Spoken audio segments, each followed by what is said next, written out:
जिस अयोध्या को लेकर बीजेपी ने 1989 से पूरे देश में सियासत की, उस अयोध्या में बीजेपी 50,000 वोट से लोकसभा चुनाव हार गई। बीजेपी सिर्फ अयोध्या नहीं हारी, मगर अयोध्या डिवीजन की सुल्तानपुर, बाराबंकी, अमेठी और अंबेडकर नगर जैसी सीट्स भी हार गई। आज हम अयोध्या आए हैं ये जानने कि ऐसा क्या हुआ कि बीजेपी को यहाँ हार का सामना करना पड़ा।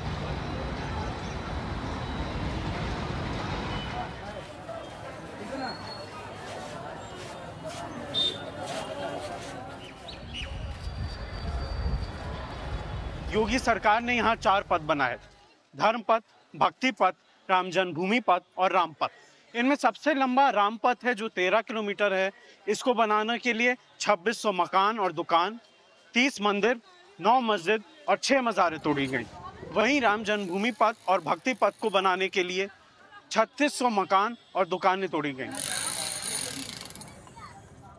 दशरथ महल में से जब हमारा तोड़ा गया दुकान तो प्रशासन ने कहा कि आप लोग दुकान को खाली कर दें, हम कहीं और आपको व्यवस्था करके बैठा देंगे। हम लोग कहे कि जब तक व्यवस्था नहीं करेंगे हम नहीं तोड़ेंगे। यहाँ तक कि एडीएम साहब कहे कि हम बुलडोजर लेकर गिरा देंगे। हमने कहा कि जो औकात हो तो लेकर अभी गिरा करके देख ले, और फिर आप देख लेंगे हम एडीएम हैं और हम आम जनता हैं।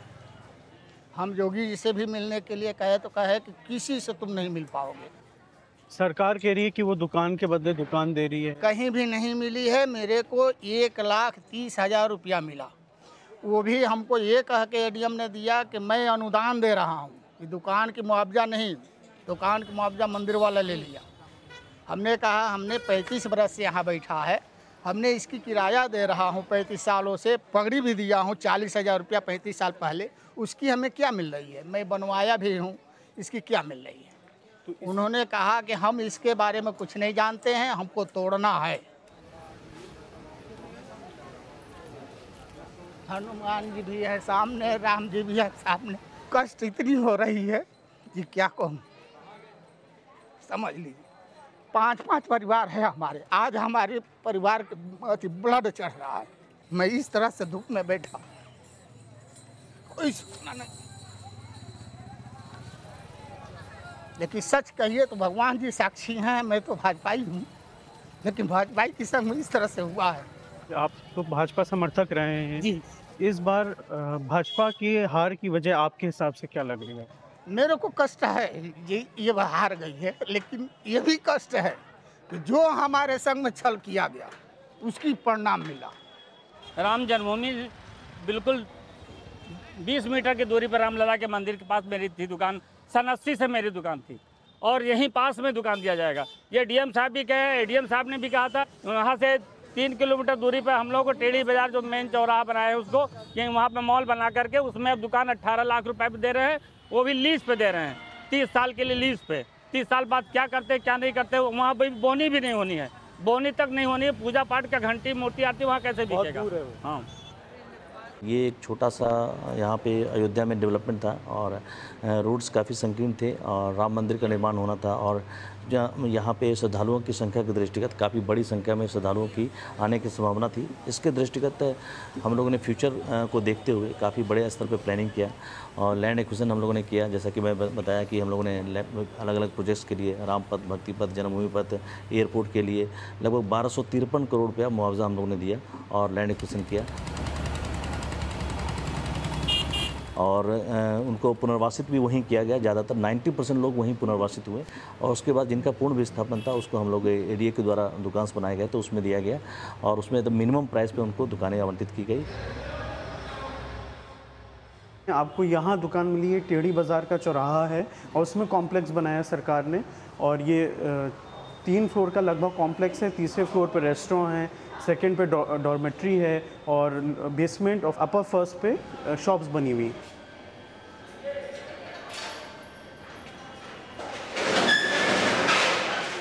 जिन लोग को दुकान मिल गई, कई लोग ताला लगा दिया, जैसे आप ताला सब लगा तो दिए वो लोग आए क्यों नहीं है यहाँ भी?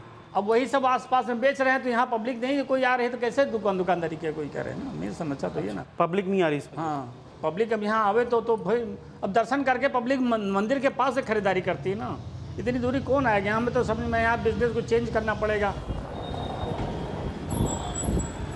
जब विकास अयोध्या में हुआ बहुत अच्छे से हुआ, लेकिन इतना अच्छे से नहीं करने की ज़रूरत है कि दुकानदार को ना के बराबर मुआवजा देकर उसको हटा दो, उसका रोज़गार छिन जाए। उसके पीछे 5 लोग हैं, किसी के परिवार में 8 लोग हैं, वो सब लोग रोटी के लिए तरस रहे हैं। आप 1 बिस्सा ज़मीन लेने चले जाए, 1 बिस्सा ज़मीन शहर में कहीं ढूंढ लीजिए। जिस ज़मीन की कीमत हमको 56 लाख रुपए मिल रही थी, आज उस ज़मीन की कीमत नक्शे पर येलो कलर करके दे दिया गया है। कोई पूछने नहीं आ रहा है, परिवार कैसे चल रहा है कोई पूछने नहीं आ रहा है। 80 बिस्से मेरी ज़मीन जा रही है, मेरी पर्सनल 80 बिस्से जा रही है। अब क्या करें, हम गांव के साथ मुआवजे के लिए लड़ रहे हैं। हम लोग 1,28,000 रुपये बिस्सा दे रही है। यहीं बगल में आप देख लीजिए, ये बाउंड्री हुई है, आप चले जाइए, ये लोग 25 लाख रुपये बिस्सा लिए हैं। और ऐसे में हम लोग को क्या मिल रहा है?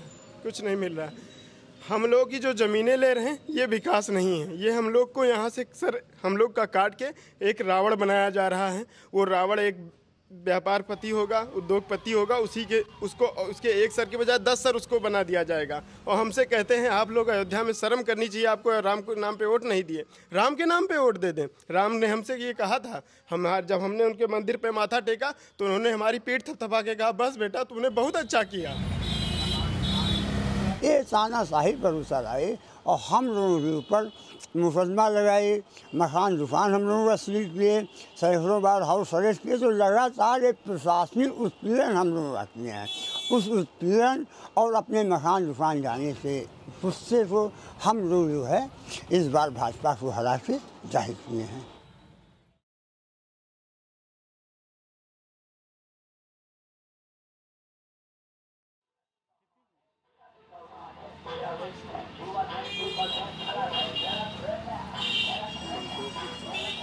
हमारी दुकान छोटी देवाली पे है, टूट गई दुकान। साधु समाज वहाँ का बनने नहीं दे रहा है। क्यों? क्योंकि कह रहा है हमको मोटा रकम चाहिए, 25 लाख 30 लाख रुपए। जो यहाँ मुआवजा में मिला मुझे 1 लाख रुपए, और इसी की वजह से मेरे पिताजी को हार्ट अटैक आया, माताजी को आया। पिताजी और माताजी को हार्ट अटैक आया? हाँ, इसी सदमे में हम उनकी तबीयत देखें कि चले उनको पैसा दें, हम कहाँ से पैसा देंगे? सरकार तो ये कह रही है कि दुकान जिनकी हटाई जाए उनको दुकान के बदले दुकान मिल रही है। सरकार दुकान के बदले दुकान दे रही है, लेकिन 1 लाख रुपए दुकान तोड़ने का दे रही, 25 लाख रुपए ले रही दुकान लेने का। तो जब चौड़ीकरण हुआ तो सरकार ने कहा था दुकान के बदले दुकान देंगे, मकान के बदले मकान देंगे। तो आपको मिला? कुछ नहीं, ना मकान ना दुकान, कुछ नहीं मिला। तो मुआवजा मिला?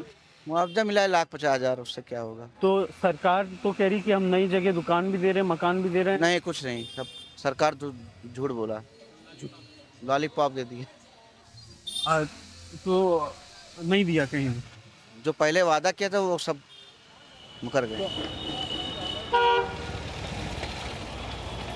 देखिए 3 चीज़ें, एक ज़मीन का मुआवजा है जो उसके वैध भूस्वामी हैं उनके नाम दिया गया, एक दुकानों का मुआवजा है जो दुकानों का जो कंस्ट्रक्शन कास्ट है उसके हिसाब से दिया गया, और एक जो उत्तर जीविता के लिए RNR जो दिया जाता है 1 लाख रुपया पर दुकानदार को दिया गया कि 1 लाख रुपया भाई इसके बीच आपका दुकान प्रभावित है, इस कारण से अपने खर्चे बर्चे के लिए 1 लाख रुपया ये रख लीजिए।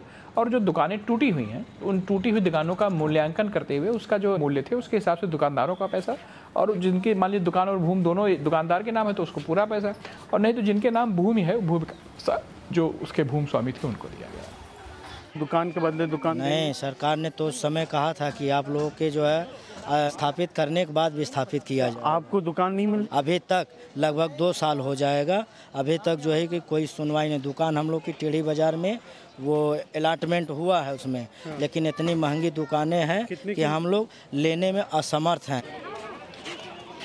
अच्छा, कुछ शॉपकीपर्स ये कह रहे हैं कि पहले कहा गया था कि पहले स्थापन होगा फिर विस्थापन होगा, पर ऐसा हुआ नहीं। नहीं, सभी को दिया गया है, और सबको जो दुकानें बनने में जो समय लगता है, दुकान बनने का समय था, उसके बाद उनको आवंटित किया गया है। आवंटित करने के बाद जो जैसा कि मैंने बताया कि उनको इंस्टॉलमेंट की व्यवस्था भी कर दी गई है। उनको पहले से ही मतलब 1 साल पहले ही सबको आवंटित कर दिया गया, और हम लोगों ने प्रेस विज्ञप्ति भी निकाली थी, और यहाँ ट्रांसपेरेंट तरीके से हॉल में जाके एक लॉटरी माध्यम से लोगों का आवंटन भी किया गया।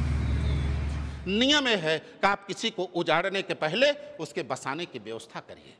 आप किसी का घर तोड़ने से पहले उसका नया घर बना करके आप दीजिए। नीति ये कहती है, संविधान ये कहता है, पर यहाँ ऐसा नहीं हुआ। यहाँ तो उनका मकान भी तोड़ दिया गया और बदले में उनको मुआवजा भी नहीं दिया गया।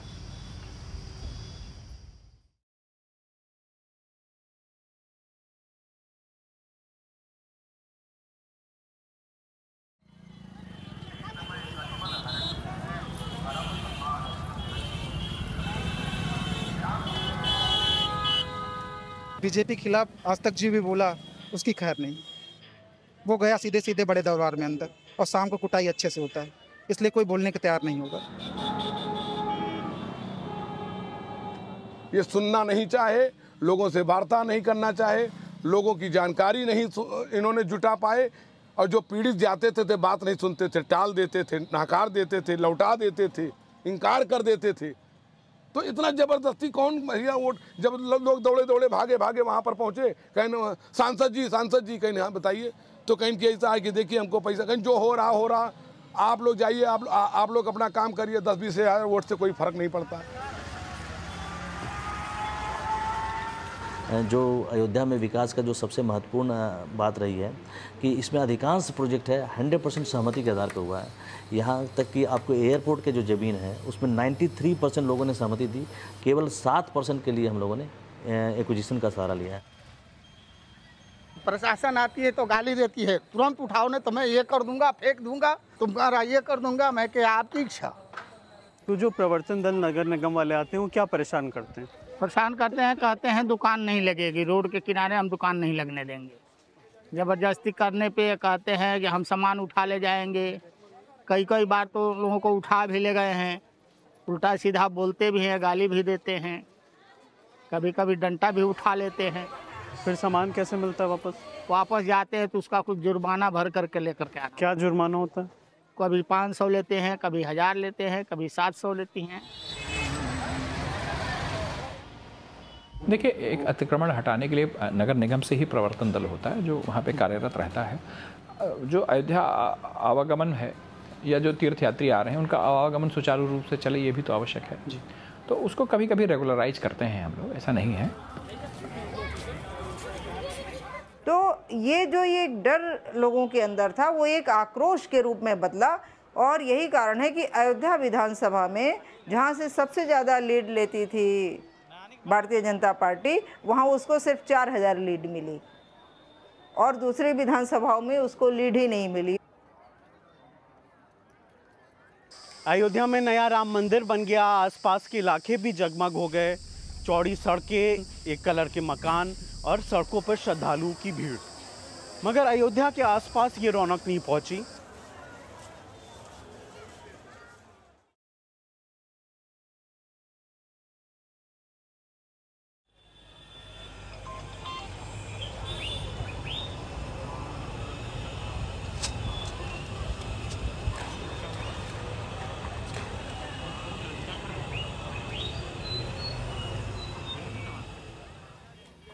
फैज़ाबाद लोकसभा कॉन्स्टिट्यूंसी में अयोध्या की 5 असेंबली सीट आती हैं। अयोध्या, बीकापुर, मिल्कीपुर, रुदौली और दरियाबाद। योगी आदित्यनाथ सरकार अयोध्या की सीट पर तो 32,000 करोड़ की स्कीम ज़रूर लाई, मगर आसपास रहने वाले लोगों का कहना है कि उनके यहाँ कोई विकास नहीं हुआ। तो क्या क्या मिल जाता है यहाँ? दुकान पे गुजिया है, मिठाई है, समोसा है, जलेबी है, पूड़ी है। अयोध्या सीट पर बहुत फोकस कर रही थी कि राम मंदिर बनवाया और कह रहे हम बड़ी बड़ी स्कीम्स लाएं, 32,000 करोड़ की स्कीम्स लाए। फिर क्या वजह थी कि उसके बाद भी नहीं जीत पाए? मंदिर का कोई मामला नहीं रह गया। मंदिर से कोई रोज़गार तो मिलना नहीं किसी को, तो मंदिर का क्या मामला है? आदमी को चाहिए रोज़गार, जो परेशानी है वो परेशानी दूर होना चाहिए, ये सब चाहिए, काम धंधा चाहिए, बाकी न मंदिर न मस्जिद। यहाँ पे नाराजगी पीएम मोदी, सीएम योगी से भी है या लल्लू सिंह से? काम नज़र नहीं आया तो जनता नाराज रहेगी ना।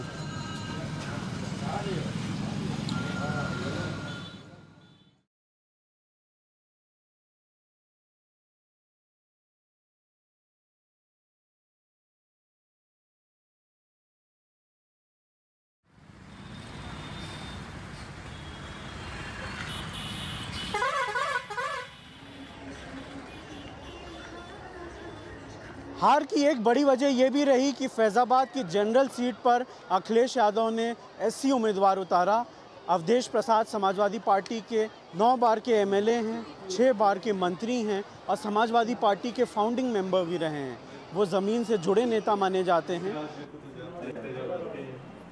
आज़ादी के 77 साल के लंबे अवधि में इस तरह सामान्य सीट पर कोई रिजर्व कैंडिडेट चुनाव में उतारा नहीं गया।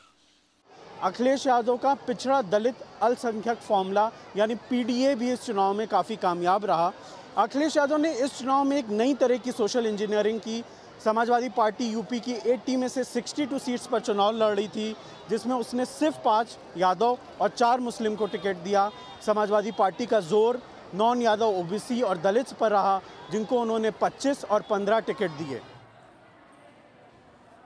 बाबा साहब भीमराव अम्बेडकर का संविधान बदलने की बात कही जा रही थी। इसके लिए कई कई नियम बदलने होंगे, संविधान में संशोधन करना होगा और बहुत सारे काम करने। सरकार तो 272 पे भी बन जाती है, लेकिन 272 की सरकार संविधान में संशोधन नहीं कर सकती। उसके लिए 2/3 बहुमत से अधिक सीट चाहिए या नया संविधान बनाना।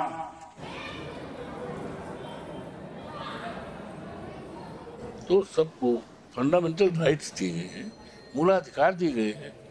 अरे भाई, संविधान में अब कोई बदलने की हिम्मत करेगा तो हमारे जैसे करोड़ों करोड़ों करोड़ों लोग कुर्बान हो जाएंगे। ये पहला इलेक्शन था जिसमें संविधान जमीन पे उतर आया।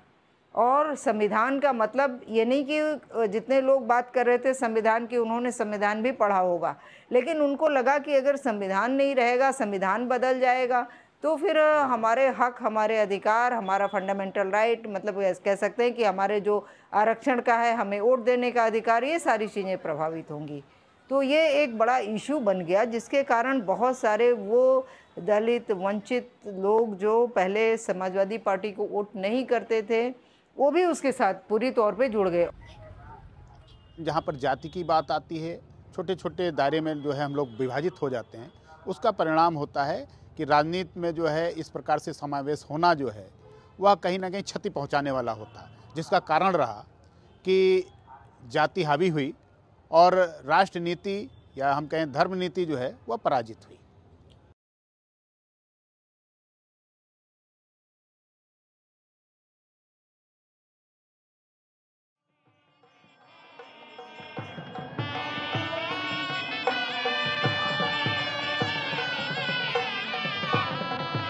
मर्यादा पुरुषोत्तम भगवान श्री राम के नाम पे पूरे हिंदुस्तान में बीजेपी आज तक राजनीति किया। राम के नाम पे इस बार भी ये लोग चाहते थे कि बेड़ा पार हो जाए और मर्यादा पुरुषोत्तम भगवान श्री राम के अधूरे मंदिर का निर्माण करके, और बीजेपी चाहती थी कि पुनः मैं प्रचंड बहुमत में आ जाऊंगा, लेकिन मर्यादा पुरुषोत्तम भगवान ने बता दिया और दिखा दिया कि देखो राम सबके हैं, रोम रोम में है।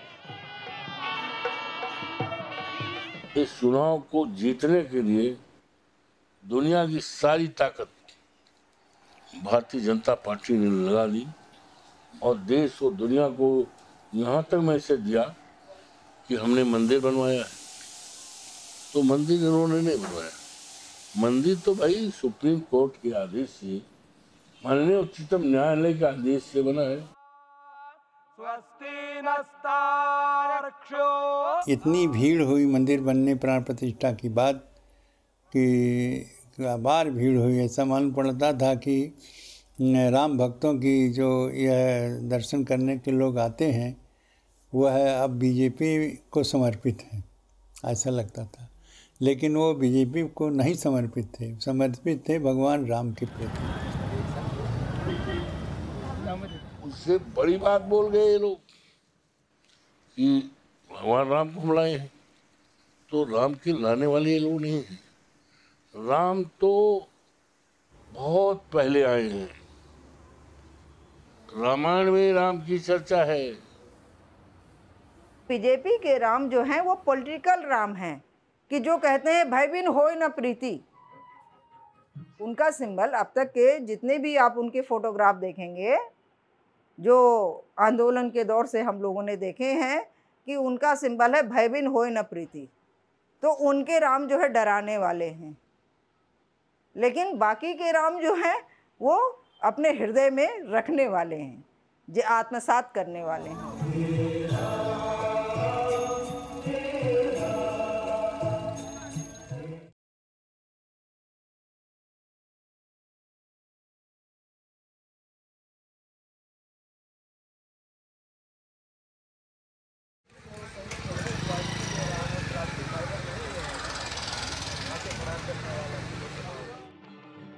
अयोध्या में राम मंदिर बन रहा है, उस राम मंदिर में दुनिया भर की सेलिब्रिटी आ रहे हैं, हर जगत के लोग आ रहे हैं, और अयोध्या वासियों के लिए प्रवेश निषेध, अयोध्या वासियों को आमंत्रित नहीं किया जा रहा है, अयोध्या वालों के लिए बैरिकेडिंग कर दिया जा रहा है। ये दूसरा कारण है। हर तीसरे दिन कोई कोई वीवीआईपी आ रहा है, और उस वीवीआईपी आने से हमारी गलियों को बैरिकेड किया जाता, इस रोड को बैरिकेडिंग कर दी जाती है, और पुलिस के द्वारा अत्याचार किया जाता है। और एक सबसे बड़ा कारण है अयोध्या वासियों के लिए कि अयोध्या वासी, हम संत महात्मा अयोध्या के लोग जब बाहर से आते हैं तो हमको अयोध्या में आज की डेट में प्रवेश नहीं मिलता है। हम 4 चक्का गाड़ी से अपने आश्रम नहीं आ सकते, हमको येलो जोन का पास दिखाना पड़ता है, इसका पास बनाना पड़ता है। ये भी एक सबसे बड़ी समस्या है। क्या जो अयोध्या के लोग मतदान करके 10 सालों तक इस मजबूत सरकार का निर्माण किया था, क्या उनके निर्वाचन कार्ड का कोई वैल्यू नहीं है? क्या उनके आधार कार्ड की कोई वैल्यू नहीं है? उनको उनका निर्वाचन कार्ड और आधार कार्ड देखकर उनके आश्रम में जाने नहीं देना चाहिए? जब निर्वाचन कार्ड उनका उनके आश्रम में नहीं ला सकता, तो उस निर्वाचन कार्ड के द्वारा संसद में जाने से तो अयोध्यावासी रोक ही सकते हैं। इसलिए अयोध्यावासियों ने उंगली का प्रयोग किया है, और ये हनुमान भक्त हैं। जब इनके मान सम्मान स्वाभिमान की बात आएगी तो मुष्टिका का भी प्रयोग करेंगे। इसलिए जो अयोध्या के तथा कथित विक्रमादित्य बनना चाह रहे हैं वो ध्यान रखें, हनुमान भक्तों ने उंगली केवल दिखाई है, पूरे देश को मिर्ची लगी है। और जिस दिन मुष्टिका उठाएंगे उस दिन यहाँ जो तथाकथित विक्रमादित्य बन रहे हैं उनको भागने का रास्ता नहीं मिलेगा। ये भी सबसे बड़ा कारण है।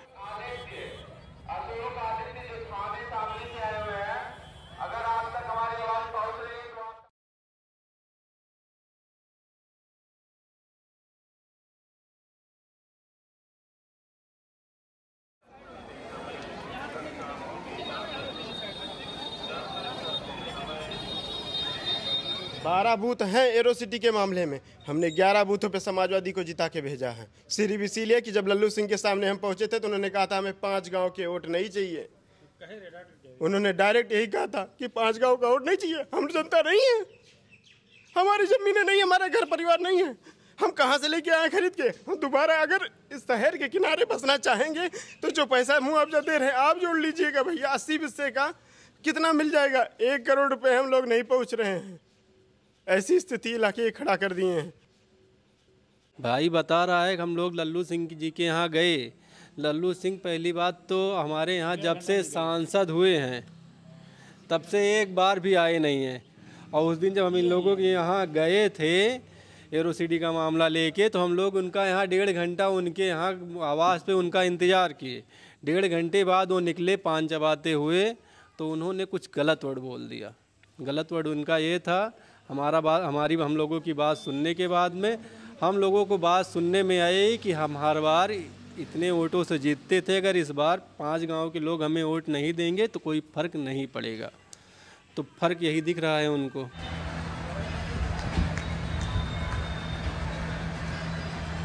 अयोध्या के लोगों का और हमारे विचार परिवार और भारतीय जनता पार्टी का जो एक रिश्ता है वो बहुत मजबूत है, आज भी मजबूत है और आगे भी रहेगा।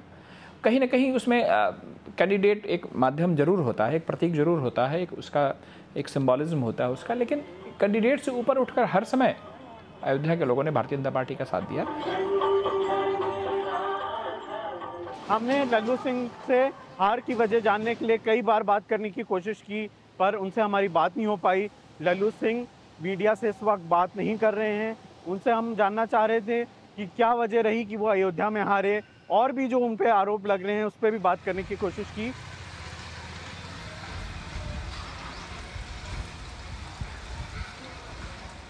फैजाबाद में बीजेपी की हार को लेकर लोग सोशल मीडिया पर अयोध्या के लोगों पर तीखे हमले कर रहे हैं, पर अयोध्या वैसी नहीं है जैसा आपको सोशल मीडिया पर दिखाया गया।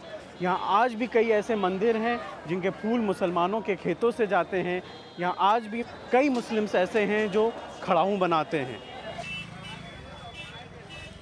तो ये अयोध्या में जो मंदिरों में फूल चढ़ते हैं आपके, तो वो लोग तो हिंदू होते हैं जो चढ़ाते हैं, उनकी आस्था होती है। आप इसकी खेती करते हैं तो आपको कैसा लगता है? हमको ये लगता है कि हमारा फूल जो है कहीं न कहीं अच्छी जगह जा रहा है, चाहे मज़ार पे जाए, मस्जिद में जाए, मंदिर में जाए। तो आपके जो फूल हैं वो अयोध्या के कौन कौन से मंदिर में जाते हैं? लगभग सैकड़ों मंदिर में जाते हैं। अच्छा, जैसे कुछ के नाम बताइए। जैसे लक्ष्मण किला है जी, सतगुरु सदन है और विभूति भवन है, हनुमत निवास है, ऐसे ऐसे मंदिर हैं। ये कोई सोच भी नहीं सकता कि जो अयोध्या में मंदिरों में फूल चढ़ रहे हैं वो अनीस जी के खेत से आ रहे हैं ना। वो भी हमारे लिए ये नहीं सोचते कि जो है कि मुस्लिम है, ना हम ही सोचते हैं कि हम मुस्लिम हैं।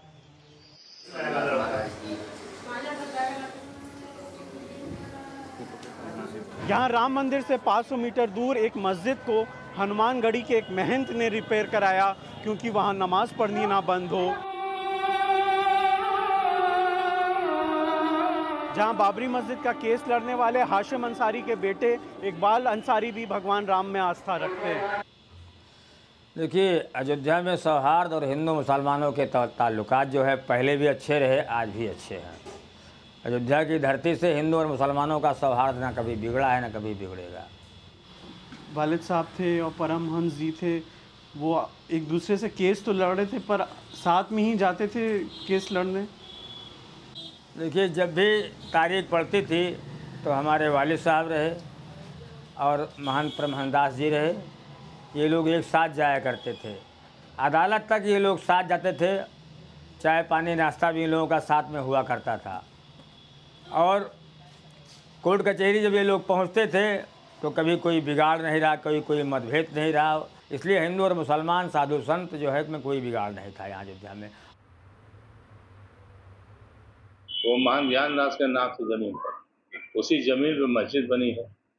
कभी किसी जमाने में मुसलमानों की थी वो, लेकिन उन्होंने बेच दिया, लिख दिया, तो मालिक उसके आज की डेट में महान ज्ञानदास जी हैं।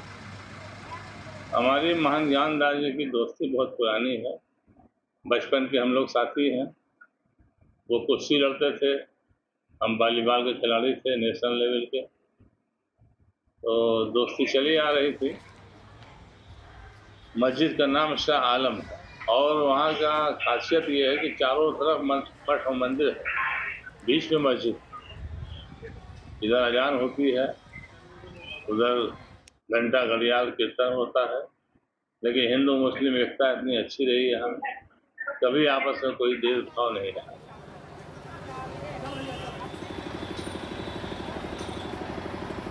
राम राज्य की सबसे बड़ी परिकल्पना यही थी कि एक दूसरे से लोग प्रेम करें, लोग एक दूसरे से स्नेह करें और जो उनका निज धर्म है अपने धर्म के अनुसार वो सभी अपने जीवन का यापन करें और राष्ट्र का उत्थान करें। यद्यपि ऐसा हो नहीं रहा है। राम राज्य की परिकल्पना हमारे नेताओं ने की, पर अभी तक राम राज्य चरितार्थ नहीं हो पाया। नागरिया अरे अब बिहारे